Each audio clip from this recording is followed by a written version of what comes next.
تجھ کو بتاؤں میں کہ تقدیر امم کیا ہے، شمشیر و ثنا اول طاؤس و رباب آخر۔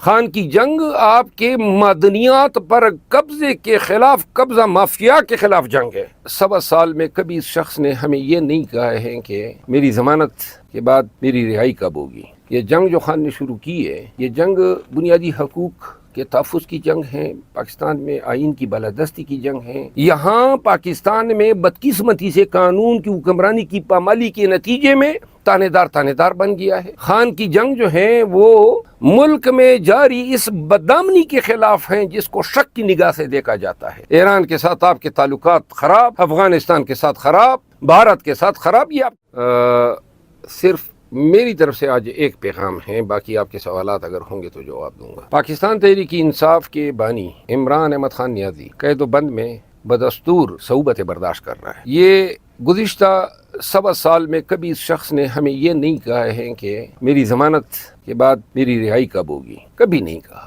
وہ اچھی طرح جانتا ہے کہ اگر وہ کو گھٹنے ٹیکے گا اور ان ظالموں جابروں کی باتوں کو مانے گا، یعنی عرف عام میں جسے ڈیل کہتے ہیں، تو رہا ہو جائے گا۔ اور یہ ڈیل وہ نہیں کر رہا ہے کیونکہ وہ ڈیل پاکستانیوں آپ کے حقوق پہ ہوگی۔ یہ جنگ جو خان نے شروع کی ہے، یہ جنگ بنیادی حقوق کے تحفظ کی جنگ ہے، پاکستان میں آئین کی بالادستی کی جنگ ہے، قانون کی حکمرانی کی جنگ ہے۔ اب قانون کی حکمرانی کو آپ لوگ سمجھیں کہ یہ کیا چیز ہے۔ قانون کی حکمرانی کا مطلب یہ ہے کہ تانے دار یا اس کی وردی یا کسی افسر کی کرسی یا کوئی عدالت یا کوئی ٹریفک کانسٹیبل پاکستان کے کسی شہری کے حق کو مجروح نہ کر سکے، اس پہ ڈاکہ نہ ڈال سکے۔ اور اگر کوئی ڈاکہ ڈالتا ہے تو نظام ایسا ہو کہ فوراً اس شخص سے باسپرس ہو اور جس کے ساتھ ناانصافی ہوتی ہے وہ ناانصافی فوراً انڈو ہو جائے۔ قانون کی حکمرانی کا یہ مطلب ہے کہ تمام ادارے اشخاص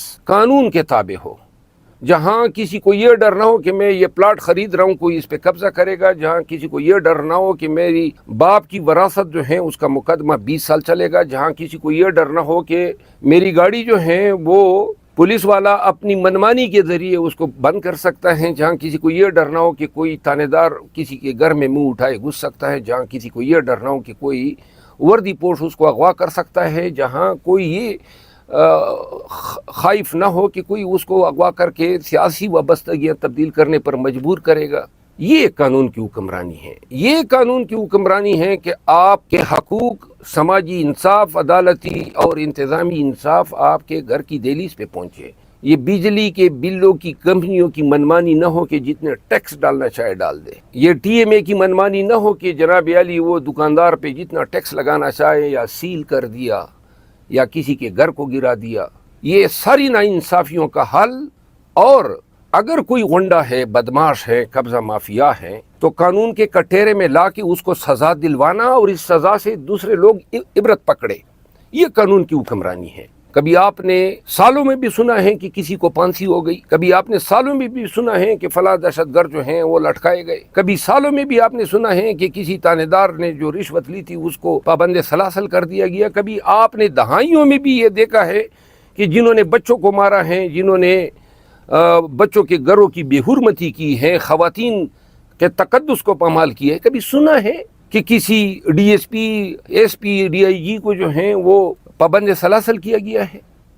یہاں پاکستان میں بدقسمتی سے قانون کی حکمرانی کی پامالی کے نتیجے میں تانے دار بن گیا ہے، اور تانے دار نے ڈنڈا نکالا ہوا ہے۔ مثال فیض کی آپ کے سامنے ہے کہ جناب فلاں کو اغوا کیا، اپنے بھائی نجف کو ساتھ میں ڈال کے کہا اربوں روپے جی دے۔ پھر ایسے معاشروں میں یہی ہوتا ہے، اور لوگ جو ہیں سرنگو ہوتے، وہ جی تانے دار ہیں، فلاں ایس پی ہیں، اور لوگ جو ہیں پھر شکایت ہی نہیں کرتے ہیں کیونکہ نظام سے مایوس ہوتے۔ اور خان کی جو جنگ ہے نا، ان اے پی ایس کے بچوں کی، شہداء کی اور ان کے ورثاء کی جنگ ہے۔ بچے مر گئے، ماں باپ آج تک جو ہیں ذہنی بیمار بنے ہوئے ہیں۔ خان کی جنگ جو ہے وہ ملک میں جاری اس بدامنی کے خلاف ہیں جس کو شک کی نگاہ سے دیکھا جاتا ہے۔ خان کی جنگ آپ کے معدنیات پر قبضے کے خلاف، قبضہ مافیا کے خلاف جنگ ہے۔ خان کی جنگ آپ کے ٹوٹے پوٹے سڑکیں، آپ کی معیشت کی بگڑتی صورتحال، آپ کے بجلی کے بل،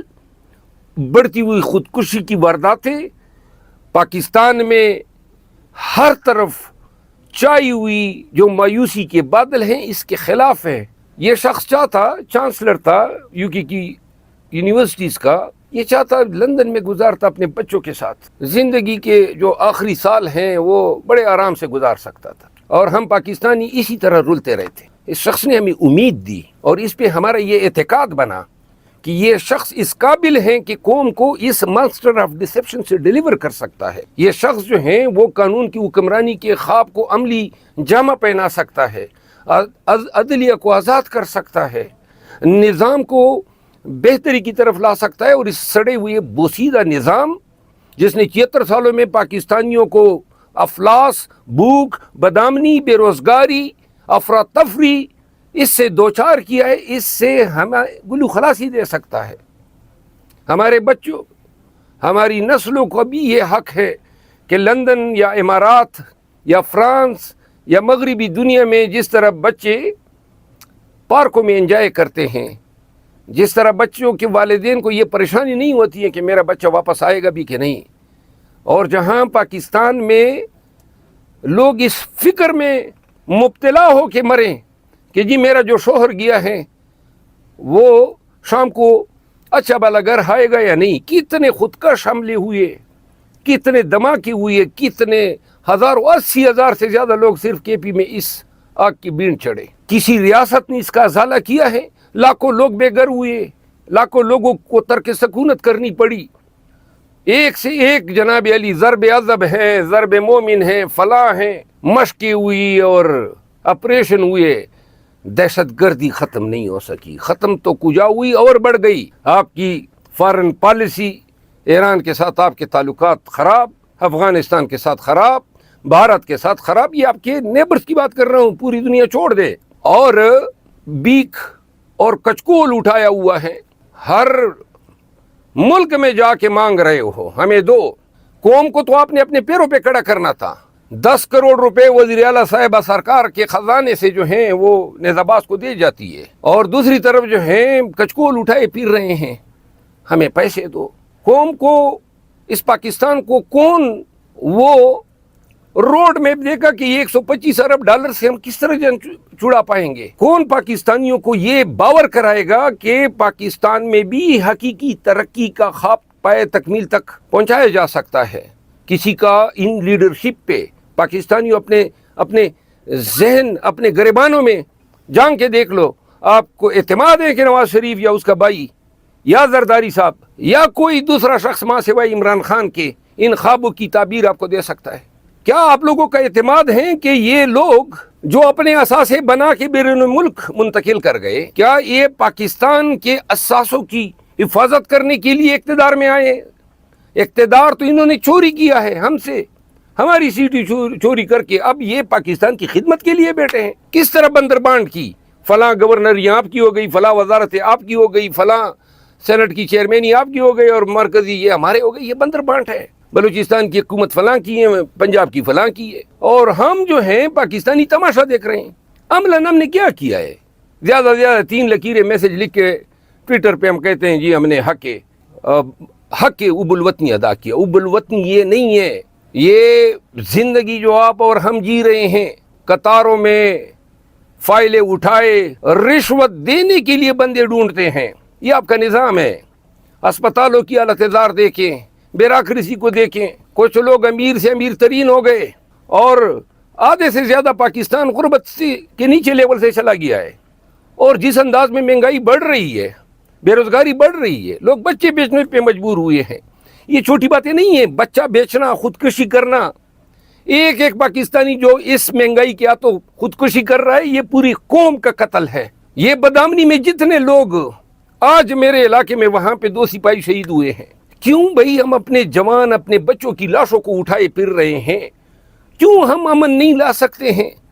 نہ ہم امن لا سکے، نہ معیشت کو 76 سال سے سڑی ہوئی یہ پالیسیاں اگر پاکستان کو کامیابی سے ہمکنار کرتی تو کسی ایک چیز پہ آپ کہہ جاتے نا کہ اس چیز پہ ہم فخر کرتے ہیں۔ نہ آپ کی سائنس ٹیکنالوجی رہی، اپنے اسٹیل مل کا حال دیکھ لے، ہر چیز میں کمیشن خوری، ہر چیز میں ذاتی مفادات۔ تو لہٰذا انگریزی کا ایک لفظ ہے پرج، فرض کے سوا آپ کے پاس کوئی حل ہی نہیں ہے. لوگ ڈنڈوں سے ڈرتے ہیں, تھانے دار سے ڈرتے ہیں, قید و بند سے ڈرتے ہیں. قومیں مثالیں ہیں آپ کے سامنے. نکاراگو کی تاریخ پڑھیں, بلکہ آپ جائیں اسلامی تاریخ پڑھیں. جن اقوام نے, جن تہذیبوں نے اپنے تمدن, اپنے اسلاف کی میراث کو وہ تحفظ نہ کر سکے, آج انسانی تاریخ میں عجائب گھروں میں ان کے تہذیب کے اشیاء بطور نوادرات موجود ہیں. اور جن اقوام نے, اقبال کا شعر ہے نا کہ تجھ کو بتاؤں میں کہ تقدیر امم کیا ہے, شمشیر و ثنا اول طاؤس و رباب آخر. میں خان کے پاس گیا, خان سے کوئی وزارتیں نہیں مانگی میں نے, خان سے میں نے کوئی یہ نہیں مانگا کہ مجھے کوئی چیئرمینیاں دو, صرف ایک چیز کی ریکویسٹ کی کہ احتجاج کی ذمہ داری دو. لوگ شاید ہمیں پاگل سمجھیں کہ جی یہ تو آپ مجھے مار والی بات ہے, کسی نے تو آگے بڑھنا ہے اور یہ سمجھنا ہے, وہ بیچارہ تو اندر ہیں. تو جب ہم والنٹیئر کر کے جا رہے ہیں کہ اور جو مریم بی بی کہتی ہے کہ میں اگر کسی نے احتجاج کیا تو بے رحم ہوں گی, تو اس کی دھمکیوں سے اور اس ڈر سے کہ کوئی بے رحم ہوگا, مارے گا, پیٹے گا, تو اپنے اندر کی خودی کو مار دو, اپنے اندر کی انسان کو مار دو. وہ کیا کہتے ہیں, شیزور اپنے زور میں گرتا ہے مثل برق, وہ طفل کیا گرے جو گھٹنوں کے بل چلے. تو لہذا ہمت پکڑو پاکستانیوں, آپ کی 2 سے 3 دن کی ہمت جو ہے پاکستان کے تاریخ کا دارہ تبدیل کر دے گی. آپ کی محنت, آپ کی جد و جہد, اگر پاکستانی نکلے لاکھوں کی تعداد میں ہمارے ساتھ, اور ہم یا خان یا پی ٹی آئی یہ جو جنگ لڑ رہے ہیں کسی اپنے ذات کے لیے نہیں ہے. جب مجھے کہا گیا نا, کسی نے کہا کہ سیٹ واپس کرو, تو اگر دنیاوی مناصب ہمیں عزیز ہوتے, میں نے تو اسی وقت اعلان کیا کہ یہ سیٹ کیا, لاکھوں سیٹیں خان پہ قربان. قربانی کا یہ مادہ اپنے اندر پیدا کرو. پہلے سے ہار مان جانا, وہ کہتے ہیں نا ہار ہو جاتی ہے جب مان لیا جاتا ہے, ہار ہو جاتی ہے جب مان لیا جاتا ہے, جیت تب ہوتی ہے جب ٹھان لیا جاتا ہے. ٹھان لو, ایک ایسے تمتراک سے نکلو, ایسے حوصلے اور عزم سے نکلو کہ جب 22 اگست کو اسلام آباد پہنچو تو یہ جو ڈنڈے اٹھائے, یہ گماشتے آپ کے سامنے ٹوپیاں پہنے آئیں, تو یاد رکھو کہ یہ شیر کی کال پہنی ہوئی ہے, اندر گیدڑ ہوتے ہیں. اپنے آپ کو شیر ثابت کرو کہ پاکستانی دلیر اور جرت مند قوم ہے. ثابت کرو کہ لاکھوں لوگ جو ہیں 22 اگست کو نکلیں گے اور اس نظام پہ تھوکیں گے, اس نظام کو بتائیں گے کہ ہمیں آپ قبول نہیں ہے. ہمیں اپنی مستقبل کے لیے, پاکستان کی بہتری کے لیے, اپنے اخلاف, اپنے بچوں کی مستقبل کے لیے اس ملک کے اس نظام کو بدلنا ہے.